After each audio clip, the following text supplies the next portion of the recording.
आज आपण कैरीचा गुळंबा बनवणार आहोत। तर हा गुळंबा बनवण्यासाठी खूप सगळ्या टिप्स सांगितलेल्या आहेत आणि एक सिक्रेट मसालाही या व्हिडिओमध्ये दाखवलेला आहे आणि हा गुळंबा कसा स्टोअर करून ठेवायचा त्यासाठीही काही टिप्स सांगितलेल्या आहे। चला तर मग आपण आपल्या रेसिपीकडे वळूयात। येथे 1 किलो कैऱ्या मी घेतलेल्या आहे। कैऱ्या अशा मोठ्या आकाराच्याच घ्याव्या, पण कैरीवर असा खूप सगळा चीक असतो, तो आपल्याला स्वच्छ धुवून घ्यायचा आहे। त्यासाठी येथे मी कोमट पाणी घेतलेलं आहे, त्यामध्ये 1 चमचा मीठ टाकलेलं आहे। मीठ आपल्याला व्यवस्थित पाण्यामध्ये मिक्स करून घ्यायचं आहे आणि कैरी एक 5 मिनिट आपल्याला पाण्यामध्ये तशीच ठेवायची आहे। त्यानंतर अशी हाताने आपण चोळून चोळून स्वच्छ करून घ्यायची आहे। असं हाताने चोळलं की त्यावरचा चीक सर्व निघून जातो। गरम पाणी आणि मिठामुळे ही चीक निघण्यासाठी मदत होते। येथे पाहू शकता कैरी आपली किती स्वच्छ झालेली आहे। दोन्ही कैऱ्यांमध्ये तुम्हाला फरक दिसतच असेल। आता बाकीच्याही कैऱ्या आपण अशाच पद्धतीने धुवून घ्यायच्या आहेत। सर्व कैऱ्या आपण अशा पद्धतीने धुवून घेऊयात। त्यानंतर नॅपकिनने आपल्याला अशा कोरड्या करून घ्यायच्या आहेत।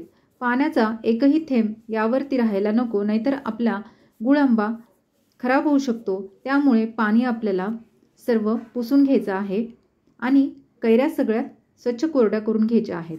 आता कैऱ्या येथे आपण पुसून घेतलेल्या आहेत। त्यानंतर अशा पद्धतीने आपण सर्व कैऱ्यांचं साल काढून घ्यायचं आहे। चला तर मग सर्व कैऱ्यांचं आपण साल काढून घेऊयात।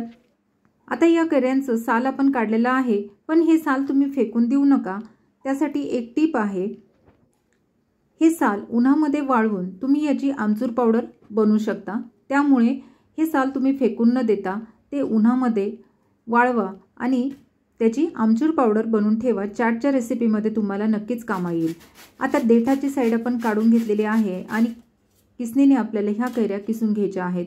येथे पाहू शकता मोठ्या आकाराच्या कैऱ्या असल्यामुळे किस व्यवस्थित चांगला पडतो आणि आपल्याला कैरी किसायलाही सोपी जाते। छोट्या कैऱ्यांचा किसही जास्त पडत नाही आणि थोडीशी कैरी कडकच वापरावी, नरम पडलेली कैरी वापरू नये।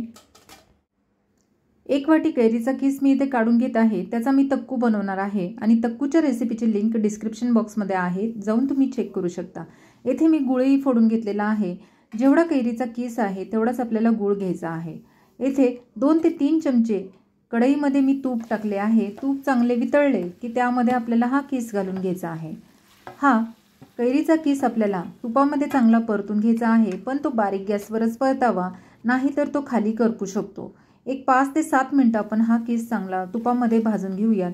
त्यानंतर येथे गुळही आपण ॲड करून घेऊयात। गुळ स्वच्छ मी बघून घेतला होता, त्यामध्ये काड्या किंवा खडे असतील तर ते तुम्ही काढून घ्या, कारण हा गुळ आपण पाण्यामध्ये विरघळू शकत नाही। जर पाणी घातले तर आपला गुळंबा खराब होऊ शकतो। त्यामुळे आपल्याला कोरडाच गुळ असा टाकायचा आहे।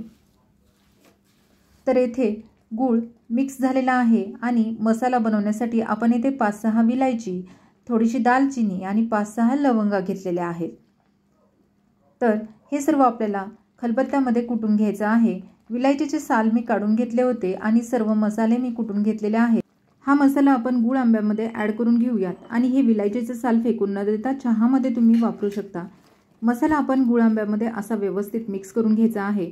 खूप घट्ट पण हा पाक करू नये, नाहीतर आपला गुळ आंबा हा खूप घट्ट होऊ शकतो आणि रसरशीत होणार नाही।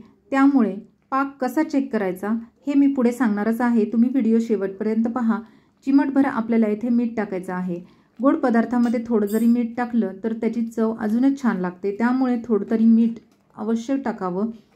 मीठ आता व्यवस्थित मिक्स करून घेतलेलं आहे आणि इथे पाहू शकता किती रसरशीत आपला हा गुळंबा दिसत आहे। यामध्ये आता मी थोडंसं जायफळ किसून घालणार आहे।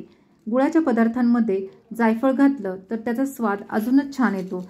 हे सर्व मसाले आपण घातल्यामुळे त्याची शेल्फ लाईफ पण वाढणार आहे आणि चवीलाही हा आपला गुळंबा खूपच मस्त लागणार आहे। एकदा तुम्ही या पद्धतीने हा गुळंबा नक्की बनवून पहा।